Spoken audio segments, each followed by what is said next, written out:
তামাকের বিরুদ্ধে রুখে দাঁড়াবে তরুণ সমাজ। বাংলাদেশে প্রতি বছর তামাক সেবনের কারণে প্রাণ হারাচ্ছে 1,61,000 মানুষ। প্রাণঘাতী এই নেশাদ্রব্যের হাত থেকে জনস্বাস্থ্য রক্ষায় তামাক নিয়ন্ত্রণ আইন শক্তিশালী করার দাবি জানান তরুণ সমাজ। আজ শনিবার 21 সেপ্টেম্বর বিকালে রাজধানীর কৃষিবিদ ইনস্টিটিউটে বেসরকারি নারী উন্নয়ন সংস্থা নারী মৈত্রীর আয়োজনে বিভিন্ন শিক্ষা প্রতিষ্ঠানের 40 জন তরুণ শিক্ষার্থীদের সমন্বয়ে তামাকমুক্ত বাংলাদেশ গড়ে তুলতে তরুণীদের করণীয় শীর্ষক এক কর্মশালা অনুষ্ঠিত হয়। এ সময় তরুণ সদস্যরা বিদ্যমান তামাক নিয়ন্ত্রণ আইন শক্তিশালী করার দাবি তুলে ধরেন। তরুণ ইনফ্লুয়েন্সার হিসাবে সোশ্যাল মিডিয়াতে তামাকের বিরুদ্ধে রুখে দাঁড়ানোর জন্য সকলকে আহ্বান করেন উপস্থাপিকা দীপ্তি চৌধুরী। 10 জনের মধ্যে 4 জন শিক্ষার্থী 10 বছর বয়সের আগেই ধূমপান শুরু করে। How dangerous. এবং 38.3% তারা কোনো না কোনো দোকান থেকে কিনছে এবং 97.8% তারা বলেছেন যে তাদেরকে কখনো সেই দোকান থেকে ডিনাই করা হয়নি যে তুমি ছোট মানুষ, তোমাকে আমি এটা দিব না। সো এই জায়গাগুলোতে কিন্তু আমাদের স্ট্রিক্টনেস আনতে হবে।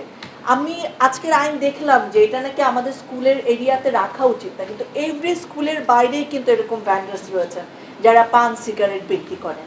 আমরা কিন্তু চা আর সিগারেটকে তেমন পার্থক্য করে দেখিই না। এখন একজন প্রাপ্তবয়স্ক লোক সে চা সিগারেট খাবেন, ওই চা সিগারেট খেতে গেছে, it's very normal.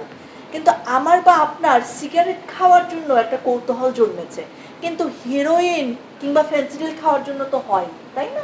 Because it's not available আমাদের চোখের সামনে।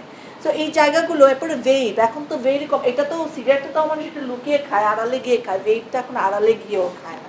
তো এটা হচ্ছে আমি সিগারেট ছাড়ার চেষ্টা করছি।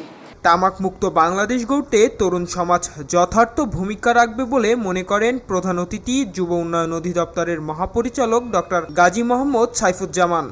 আপনাদের আনন্দের অনেক উৎস রয়েছে। আপনারা গল্প পড়বেন, উপন্যাস পড়বেন, কবিতা পড়বেন, জীবনের স্পন্দনে থাকবেন। আপনারা মানুষকে অনুপ্রাণিত করবেন, নিজেও অনুপ্রাণিত থাকবেন। তাহলে জীবন হবে সুন্দর, এবং এই সুন্দর জীবনে ধূমপান কিংবা তামাক কিন্তু আমাদেরকে ক্ষতি করতে পারবে না। মানুষ ধূমপান কেন করে, তামাক কেন গ্রহণ করে, এগুলি নিয়ে নানা ধরনের গবেষণা আছে। এবং যে কথাগুলি বলা হচ্ছে যে তারা ট্যাক্স দিয়ে কর্পোরেট যে দৌরাত্ম্য তৈরি করেছে, সরকারের নীতি নির্ধারণ পর্যায়ে তারা প্রভাব বিস্তার করে এবং মানুষকে বিভিন্ন ধরনের ধোঁকাবাজি বিজ্ঞাপনের মাধ্যমে আকর্ষণ করে এই সমস্ত ধূমপানে আকৃষ্ট করে। এছাড়া অনুষ্ঠানে বিভিন্ন বিশ্ববিদ্যালয়ের শিক্ষকবৃন্দও উপস্থিত ছিলেন এবং তামাক বিরোধী সকল কার্যক্রমে এগিয়ে আসার জন্য শিক্ষার্থীদের অনুপ্রেরণা যোগান তারা। পার্থ সাহা, খবরের কাগজ। এলো মুক্ত চিন্তার স্বাধীন দৈনিক খবরের কাগজ। এখন খবর হবে নিখাত, নির্ভীক, নীরব।